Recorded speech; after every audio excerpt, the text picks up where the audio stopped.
16장 12절에서 16절 말씀을 보겠습니다. 요한계시록 16장 12절에서 16절 말씀입니다. 또 여섯째 천사가 그 대접을 큰 강 유브라데의 쏟음에 강물이 말라서 동방에서 오는 왕들의 길이 예비되었더라. 또 내가 봄에 개구리 같은 새의 더러운 영이 용의 입과 짐승의 입과 거짓 선지자의 입에서 나오니 그들은 귀신의 영이라. 이적을 행하여 온 천하 왕들에게 가서 하나님 곧 전능하신 이의 큰 날에 있을 전쟁을 위하여 그들을 모으더라. 보라, 내가 도둑같이 오리니 누구든지 깨어 자기 옷을 지켜 벌거벗고 다니지 아니하며 자기의 부끄러움을 보이지 아니하는 자는 복이 있도다. 새 영이 히브리어로 아마겟돈이라 하는 곳으로 왕들을 모으더라. 아멘. 예, 여기 12절에 보면 여섯 번째 천사가 재앙을 내립니다. 그 여섯 번째 천사의 재앙은 뭐 불이 내리는 재앙이 아니고 또 비가 내리는 재앙이 아니라 강이 마르는 재앙을 내렸다고 합니다. 그러니까 좀 독특하죠. 강이 말랐다. 그러면 그 유브라데스 강은 문명지가 발상된 데인데 그 문명지가 발상된 곳에 물이 마르면 사람들이 살 수가 없죠. 고통이 오죠. 지금 우리 현대 산업사회도 강물이 마르면 공장을 돌릴 수가 없습니다. 그러니까 무슨 공장이든지 물이 있어야 생산을 하지, 물이 없으면 농사도 못 짓고 공장도 돌아가지 않죠. 그래서 강물이 말랐다는 것은 큰 재앙. 그러면 이 환상을 본 요한은 구약 성경의 어느 대목과 연결시켜서 이 환상을 기록했을까 보면 출애굽기와 연결이 돼요. 즉 홍해 바다가 갈라졌죠. 그 얘기는 홍해 쪽에 가뭄이 생겨서 사람이 걸을 수 있을 만큼 물이 마른 거예요. 그러니까 그거를 이제 극적인 표현으로, 그러니까 이야기니까. 옛날에는 다 이야기잖아요. 글자도 없고. 그러니까 글자도 있었지만 일반인들은 글자를 알지도 못하죠. 일부 귀족층이나 왕족들이나 글을 알지 글을 모르잖아요. 그러니까 이집트 그 시대에만 해도 지금으로부터 한 4,000년 전이니까 4,000년 전에 홍해 바다가 갈라졌다. 그 말 속에는 홍해 바다가 이제 강으로 표현될 수 있거든요. 바다라고 볼 수는 없고 강인데, 왜 그러냐면 홍해가 이집트하고 이쪽 팔레스틴 쪽하고 이렇게 연결되는 부분의 강인데, 어디는 되게 넓고 어느 곳은 좁아요. 그러니까 아마 좁은 데로 갔겠죠. 강물이 말랐다. 그러니까 홍해 바다가 갈라졌듯이 여기 유프라테스 강이 말랐다는 거예요. 그래서 사람이 지나갈 수 있었다는 거예요. 그래서 동쪽의 왕들이 이 유브라테스 강을 건너왔다는 거예요.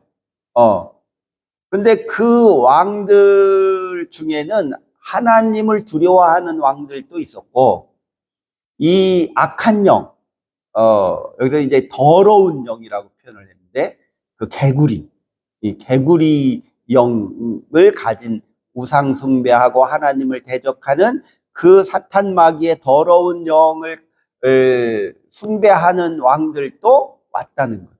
그러니까 그래서 그 유프라데스 강을 건너서 동쪽에서 왕들이 건너왔다. 그런데 그 다음에 어떤 일이 벌어지느냐? 하나님의 심판이 벌어졌다는 거예요. 그래서 하나님의 심판이 벌어지는데 거기에서 하나님을 대적하는 왕들끼리 자기네들끼리 모였는데 그게 바로 아마겟돈 지옥 지옥을 상징하잖아요. 히브리어로 아마겟돈, 지옥을 상징하는데, 그래서 종말이 오면 아마겟돈 전쟁이 일어난다고 그러잖아요. 그래서 그 아마겟돈의 그 왕들이 모여서 하나님을 대적하는 전쟁을 일으키는데, 그 전쟁과 그 모든 것들은 다 하나님이 심판의 모습이다 하는 거예요. 그 환상 중에. 그래서 하나님의 심판이 일어난다고 보는 거죠. 그럼 다시 이 12절에 보면 유브라데스 강이 말랐다고 하는 것과 홍해바다를 애굽에서 이스라엘 백성이 건넜다고 하는 것을 왜 요한은 그를 연결시켜서 기록을 했을까 하는 겁니다. 그 의도는 성경에 없어요. 그냥 우리가 추측할 수밖에 없어요. 즉 출애굽기에 나와 있는 홍해바다를 건너는 그 사건은 구원의 사건, 해방의 사건. 하나님의 백성이 애굽에서 400년 동안 노예와 종살이를 했는데, 이 종살이하는 이 이스라엘 백성들을 하나님이 구원하려고 모세를 세우셔서 그 모세가 지도자가 되어서 이스라엘 백성들로 하여금 하나님의 신앙을 회복하기 위하여 그들을 거기에서 구해냈다는 거예요. 파라오 시대는 파라오인데, 파라오 왕들은 자기가 신인 거잖아요. 자기가 신이고, 그 이집트는 레신, 태양의 신이에요. 그 레신, 태양의 신을 섬겼고, 왕은 태양신의 아들인 거죠. 그래서 이집트를 구원할 신의 아들인 거예요. 왕은. 그 당시 왕은 신의 아들.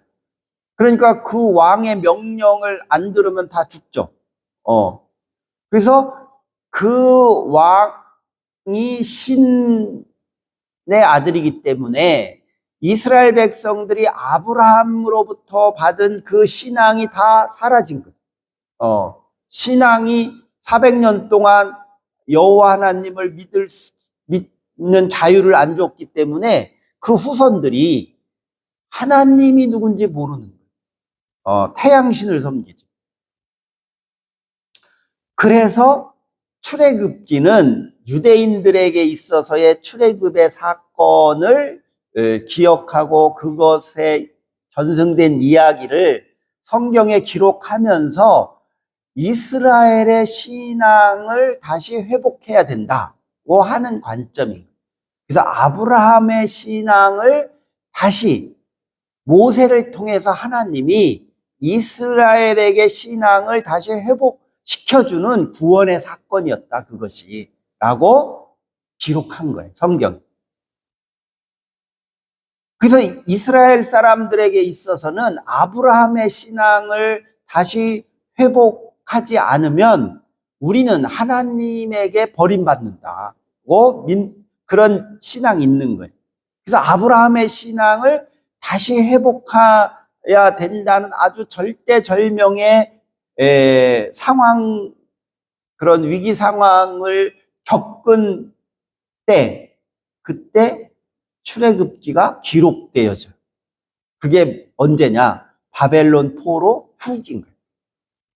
기원전 400년 전에 바벨론 포로 후기에 예루살렘이 멸망하고 70년 후에 다시 예루살렘에 돌아온 느헤미야 같은 선지자들이 우리가 하나님의 말씀을 다시 회복해야 된다, 그걸 실천해야 되고 온 백성이 그 하나님의 율법을 지켜야 된다, 왕족만 지키는 것이 아니라, 레위인만 지키는 게 아니라 유대 이스라엘 백성의 모든 사람이 하나님의 율법을 지켜야 우리가 아브라함의 신앙을 회복할 수 있고, 그리고 우리가 축복을 받을 수 있고, 다시는 우리 이 하나님을 믿는 이 종교가 사라지지 않을 수 있다라고 아주 그런 극심한 위기 상황에서 율법서를 기록하죠. 그게 바로 모세오경이에요. 그래서 왜 모세가 썼다라고 했냐면, 아브라함의 신앙을 다시 회복할 수 있게 해준 자가 누구냐면 모세라는 거예요. 그런데 그 모세는 홍해바다를 건너왔다는 거죠. 아브라함에게 준 약속의 땅으로 다시 건너와서 우리 하나님을 믿는 신앙이 다시 회복이 될 수 있었다는 거예요. 그래서 그 신앙을 아브라함에게 준 그 여호와 하나님을 믿는 신앙을 잃어버리지 않도록 너희들은 하나님의 말씀을 꼭 순종하고 지켜라. 그래서 율법을 주신 거죠. 십계명을 통해서 율법을 주셔서 그 율법을 잘 지켜야만이 우리는 살아날 수 있고 하나님의 신앙을 회복할 수 있다라고 유대인들은 그것을 아주 굳게 믿고 그 신앙을 가지고 계속 믿음의 삶을 팔레스타인에서 살아왔는데 이스라엘이 또 망했잖아요. 바벨론의 포로로 가고 또 70년 후에 고레스 칙령에 의해서 다시 돌아오고 어떻게 우리가 이 아브라함의 신앙을 회복할 수 있을까라고 고민하고 기도하면서 선지자들과 많은 선각자들이 안 되겠다. 하나님의 말씀을 우리가 다시 기록하자. 그래서 이렇게 쪼가리로 전해져 내려오던 성경과 전해져 오는 그 이야기들을 다 모아서 성경을 새로 써요. 성경을 새로 써요. 창세기부터 다시 써요. 그러니까 옛날 거 다 참고해서 썼겠죠. 다 있어요. 그래서 이제 모세오경 율법서가 만들어지. 그리고 그거를 백성들한테 계속 가르쳐서 그 하나님의 신앙을 너희들이 제대로 잘 지켜서 살아야 된다라고 해서 이 구약 시대 유대교의 종교가 완전히 틀이 만들어지는데 이 요한은 그 출애굽의 그 사건의 의미가 뭔지를 잘 아는 사람이라서 그러면 하나님의 구원이 모세를 통해서 이렇게 아브라함의 신앙을 회복해 놨는데 이스라엘이 또 망한 거예요. 또 바벨론 포로 후기에 다시 성전을 건축하고 다시 아브라함의 신앙을 회복해서 이스라엘의 모든 것을 다 형성을 막 해가다가 바벨로니아한테 또 망한 거죠.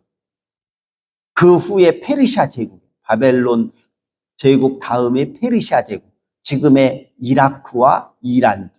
그 이라크와 이란의 그 제국, 페르시아 제국한테 아주 또 멸망해버려요. 그리고는 나라가 왕이 없는 거예요. 그 뒤로 왕이 없어요. 이스라엘은. 나라가 없어요.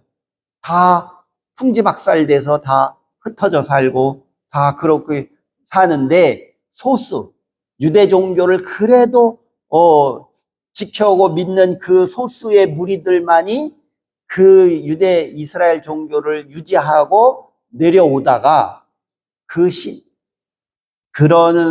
그러는 시대에 로마가 이제 페르시아 제국이 멸망하고 로마가 전 세계를 지배하는 때에 예수님이 태어나는 거예요. 그래서 예수님이 하나님의 신앙을 우리가 다시 회복해야 된다. 저 제사장들과 저 율법사와 서기관 놈들은 로마 제국의 앞잡이 노릇을 하면서 오히려 가난한 자들을 더 착취해 먹고 부정부패하고 지네들의 권력만 유지를 하는 저 나쁜 놈들, 저 하나님의 성전을 강도의 소굴로 만드는 저 놈들을 다 내쫓아버리고 하나님의 나라를 다시 회복해야 된다. 아브라함의 신앙을 다시 회복해야 되고 하나님의 율법을 온전케 해야 된다. 내가 율법을 폐하러 온 것이 아니라 율법을 온전케 하러 왔으니까 저 악한 영에 사로잡혀 있는 제사장이나 율법사나 서기관이나 저 랍비들은 다 몰아내고 하나님의 나라를 다시 이루자 하고 복음을 증거하다가 십자가에 못 박혀 죽은 거죠. 그 기득권 세력들과 로마의 권력자들에 의해서 예수가 십자가에 못 박혀 죽고 그를 추종하던 자들은 다 도망가고, 그래서 뿔뿔이 흩어져서 그저 소수들이 모여서 기도하고 그러는 상황에 바울이라는 사람이 등장해가지고 편지를 쓴, 하나님의 구원은 이런 것이고 하나님이 이 교회, 여러분들이 모여있는 이 에클레시아 신앙공동체, 가정에서 모이는 여러분들, 땅속에서 모이는 여러분들, 굴 속에 있는 여러분들을 통해서 하나님이 이렇게 복음을 역사하시고 구원을 이루시고 이제는 이 교회를 통해서 하나님의 나라가 이루어집니다. 그러면서 편지를 그들에게 쓰고 바울이 개척하고 교회를 세우고 그러면서 이 종교가 만들어지는, 종교가, 기독교라는 그리스도 종교가 만들어져요. 그래서 예수는 종교를 안 만들었어요. 예수는 종교를 만든 적이 없어요.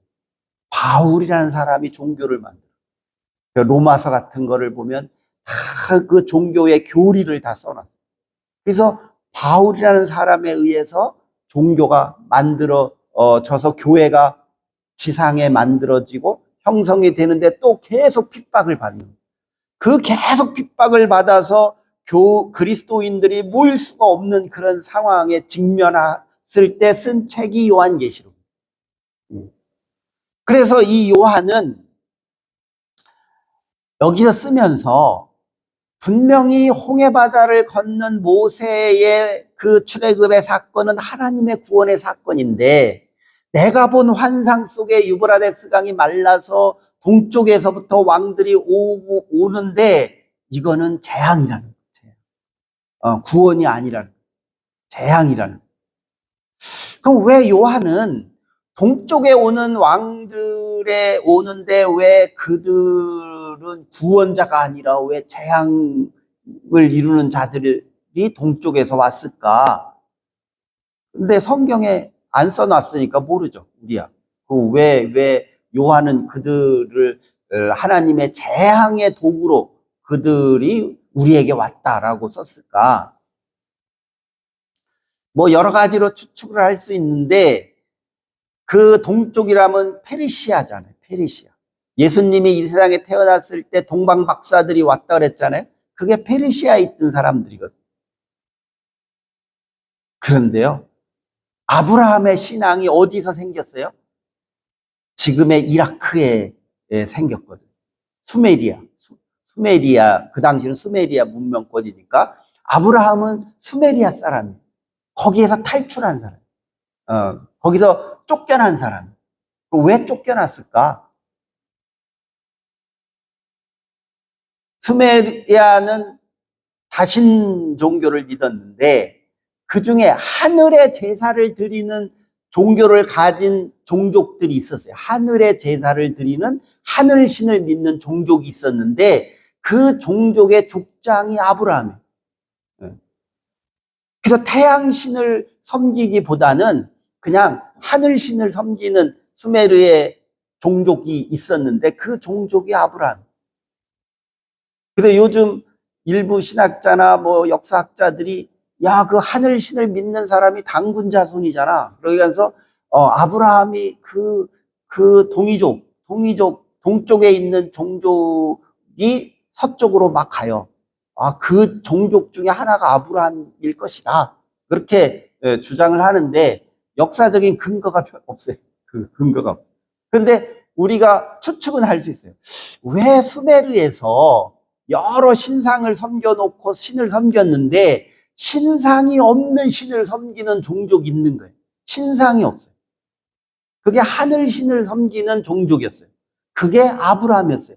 그래서 결국은 수메르의 권력자들에 의해서 쫓겨나요. 그 소수 종족이 쫓겨나요. 그게 이제 아브라함의 그 하란으로 갔다가 하란에서 팔레스타인 내려와서 내가 계시를 받았는데 하나님이 여기에다가 너의 후손들을 하늘의 별처럼 바다의 모래처럼 번성케 하리라 고 나에게 약속하셨다 라고 아브라함이 자기 종족들에게 그 신앙을 더 강화시켜서 이제 야훼, 유일신, 우리는 여러 신을 안 믿는다. 오직 하나님만 믿는다. 오직 하늘님만 믿는다. 그래서 하늘에다가 제사 지내는 구약 시대에 그 하늘 제사의 풍습이 있는데 그 풍습을 보면 그 단군의 족속들이 종교 제례를 하는 것과 똑같아요. 그 풍습이 똑같아요. 근데 여기서도 동쪽의 왕, 그러니까 페르시아 쪽에서 건너왔다는 거예요. 그래서 제가 추측하기에는 이 아브라함의 신앙의 근원지가 동쪽인데 그 근원지에서 왕들이 왔는데 그들 중에는 하늘신을 믿는 왕들도 있고 하늘신을 믿지 않는 다른 신을 믿는 왕들도 있는 거예요. 근데 이 두 신들의 전쟁이 일어나는데 어디서 일어나느냐? 아마겟돈에서 일어나는 거예요. 그 아마겟돈은 종말의 전쟁이 일어나는 지옥의 터전이 아마겟돈 전쟁. 그래서 이 요한은 그 아마겟돈 전쟁이 일어난 다음에 하나님의 구원이 이루어진다고 믿는 거예요. 그래서 요한계시록의 이 종말론의 사상이나 이 종말의 전쟁, 아마겟돈의 전쟁은 하나님의 구원을 이루기 위한 과정인 거예요. 그 전쟁을 겪지 않으면 하나님의 구원이 이루어지지 않는다고 요한은 판단한 거죠. 그래서 반드시 하나님의 구원이 이루어지기 이전에는 고난이 온다는 거예요. 십자가의 고난. 그래서 십자가의 고난이 없으면 하나님의 구원이 이루어지지 않는다는 거예요. 근데 오늘날 우리 개혁교회인 개신교의 예배당의 십자가는 부활의 십자가잖아요. 근데 캐톨릭 성당의 십자가는 고난의 십자가죠. 예수님이 십자가에 못 박혀 있잖아요. 그게 고난의 십자가. 그래서 우리 하나님의 구원은 고난의 십자가와 부활의 십자가가 일치된 거예요. 기독교의 종교의 십자가의 상징성은 고난의 십자가와 부활의 십자가가 일치된 십자가인 거예요. 그런데 불행하게도 우리 개혁교회는 이 고난의 십자가를 두려워해요. 살기도 힘든데 뭐 고난당하냐. 부활의 영광을 누려야지. 그래서 점점 예수 믿으면 천국 가고 구원받고 예수 믿으면 장사도 잘 되고 돈도 잘 벌고 자식도 잘 되고 무속신앙과 결합이 되면서 모든 게 다 잘 된다고 전도를 하는 거예요. 모든 게 다 잘 된다. 근데 실제 우리가 하나님의 말씀을 따라서 순종하고 살면 잘 될 게 없죠. 왜? 고난당하니까. 응? 이 세상에 악한 영들이 다 권력을 잡고 있는데 하나님 뜻을 따라 살려고 해봐요. 고난당하지. 제가 한번 얘기도 했지만 신학대학 4학년 졸업식 날 졸업을 하는데 졸업하고 졸업장을 들고 식이 다 끝나서 이제 제가 이름 적어놓은 미스바 광장이라고 있어요. 종합관 앞에. 그 미스바 광장에서 졸업식을 했는데, 이제 이렇게 다, 식이 다 끝나서 이제 집에 가려고 이렇게 내려오는데, 그 장로의 신학대학 재단 사무국장이, 한 장로님이 있어요. 그 서울대 교수 한한상 박사 친형이었는데, 그 장로님이 야, 축하한다. 남철아, 네가 졸업하는 거 보니까 야, 하나님이 역시 살아계시구나.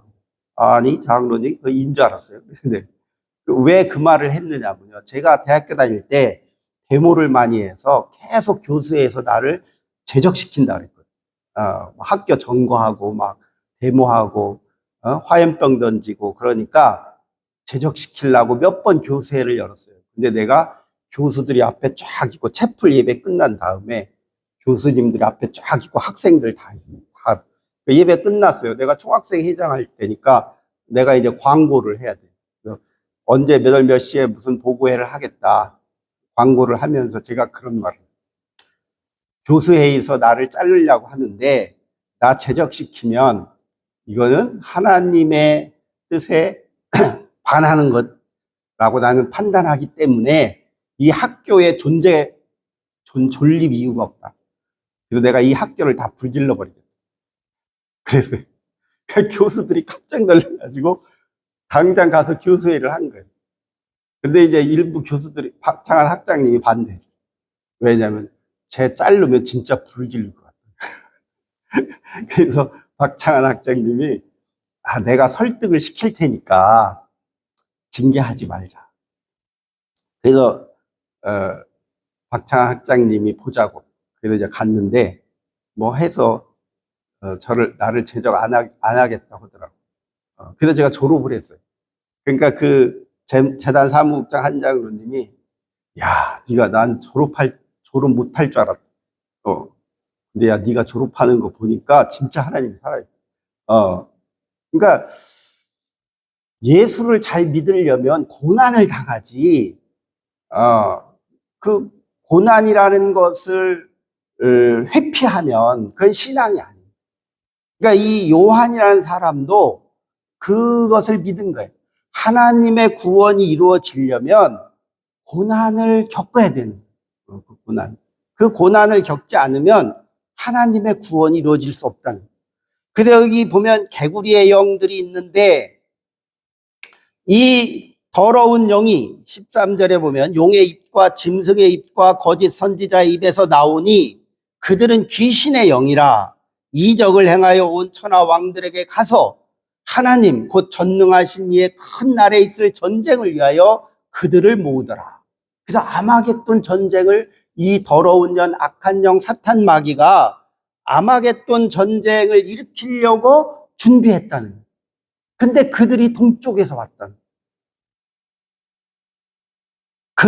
그래서 12절에 보면, 15절에 보면, 보라 내가 도둑같이 오리니 누구든지 깨어 자기 옷을 지켜 벌거벗고 다니지 아니하며 자기의 부끄러움을 보이지 아니하는 자는 복이 있도다. 이게 무슨 말이냐면요, 그래서 하나님의 심판이 도둑같이 온다는 거예요. 이 당시 초대교회 사람들은 예수님의 재림이죠. 그래서 예수님의 재림이 도둑같이 오는데 너희들은 깨어 있어야 돼. 깨어 있어요. 마태복음 복음서에도 나오잖아요. 신랑이 올 것을 예비한 신부들은 깨어 있었지만 신랑이 올 것을 믿지 아니하고 포기한 신부들은 깨어 있지 못해서 추방당하잖아요. 그와 같이 예수님의 재림을 이 초대교회는 철석같이 믿고 있었죠. 그래서 그 예수님의 재림이 도둑같이 오는데 깨어 있는 자는 자기 옷을 지켜 벌거벗고 다니지 아니한다. 여기서 자기 옷은 뭐예요? 상징적으로 옷은 그 사람의 신분을 나타내요. 그러니까 옛날에는 그 옷차림이 다 달라요. 계급마다. 왕족은 왕족의 옷을 입고, 귀족은 귀족의 옷을 입고, 권력자들 중에 그 일부들은 자기들의 옷을 입어서 세상 사람들이 다 구분하게 만들어요. 그래서 옷은 신분을 상징해요. 그래서 제사장도 제사장 옷이 따로 있잖아요. 이렇게 목사도 목사 가운이 따로 있잖아요. 그 신분을 상징하는. 여기에 오는 옷은 그리스도인의 옷인 거예요. 하나님의 자녀의 신분을 상징하는 옷인 거죠. 즉 믿음이죠. 믿음의 옷인 거예요. 너희들이 재림 때 믿음의 옷을 입고 있지 않으면 너희들은 수치를 당할 수밖에 없다. 부끄럽다. 그러니까 이 수치당함이 뭐냐면 하나님을 믿는다고 하면서도 하나님의 뜻을 따르지 아니하고 이 우상숭배와 거짓된 영을 따르는 위선자의 모습을 갖는 것은 수치스럽고 부끄러운 거예요. 요즘 말로 말하면 이 권력자나 자본가들의 앞잡이 노릇을 하면서 자기는 호의호식하면서 예수 믿는다고 큰 소리 치는 그런 목사나 장로나 그리스도인들은 부끄러운 인생을 산다는, 그 부끄러운 거라. 고통당하는 자의 편에 서야지, 권력자 편에 서서 그렇게 하는 걸 부끄러운 거라. 근데 너희가 예수님이 심판자로 내려오실 때, 재림할 때 너희가 깨어 있어야 된다. 깨어 있어야 된다는 것은 하나님의 구원의 역사가 어떻게 이루어지는지 아는 거죠. 깨어 있는 거. 도대체 하나님의 구원이 어떻게 이루어지는지 모르고 있으면 그것은 잠자는 자죠. 잠자는 자. 근데 우리 현대 사회를 보면 이 악한 사탄 마귀의 영에 사로잡혀서 그 거짓 선지자의 말을 따르는 자들은 자기가 깨어 있다고 막 자랑을 해요. 근데 그들은 잠자는 자들, 어리석은 자들이고 부끄러운 자들. 그래서 우리들은 그렇게 부끄러움을 당하지 않기 위해서 늘 깨어 있어서 그리스도인의 신앙의 옷을 입고 믿음을 가지고 이 고난을 잘 견뎌내서 하나님의 구원을 확신하고 그 구원의 확신을 가지고 믿음으로 승리할 수 있는 자가 되어야 된다 하는 거예요. 그러니까 이 초대교회 때 이렇게 핍박을 당하면서 믿음으로 승리하는 자가 되어야 된다. 그런데 그 더러운 영, 짐승의 영, 사탄 마귀의 영에 사로잡힌 자들이 아마겟돈에 모여서 전쟁을 준비한다. 우리나라의 그 통계를 보니까 종교인이 40% 정도거든요. 였다가 지금 20%대로 떨어져 가고 있어요. 지금 점점. 근데 그 중에 제일 많이 떨어지는 게 개신교인, 교회 다니는 사람이 교회를 안 나가는 비율이 종교 중에 제일 많아요. 제일 많은데 이상하게도 사이비 종교의 교인은 계속 늘어나고 있어요. 신천지 교인이 30만 명이 넘어요.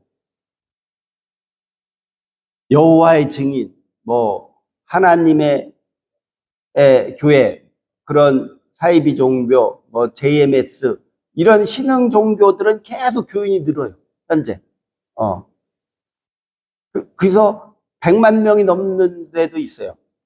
그래서 왜 사이비 종교들은 이렇게 계속 늘고 정통파 종교인들은 계속 줄고 그럴까?